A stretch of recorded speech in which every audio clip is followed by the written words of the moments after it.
On the night of October 30th, 1938, Orson Welles sat in front of a microphone at CBS Radio in New York and broadcast something that had never been done before. A dramatization of H.G. Wells' War of the Worlds, presented not as a radio play, but as a live news broadcast.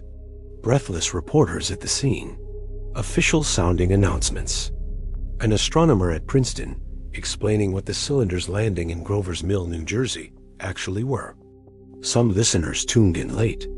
They missed the disclaimer at the opening.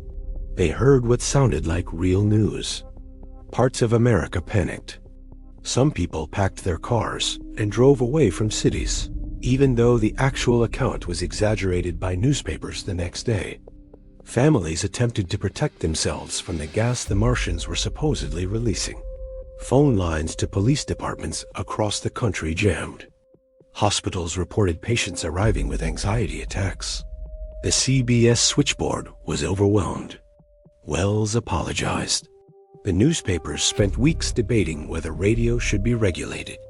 The story became a famous footnote in media history. What became less famous was what happened afterward. Princeton psychologist Hadley Cantrell conducted a detailed study of the panic, funded by the Rockefeller-funded, examining exactly what psychological conditions caused people to believe a fictional broadcast over their own direct observation of reality. Which populations were most susceptible? What phrasing was most convincing?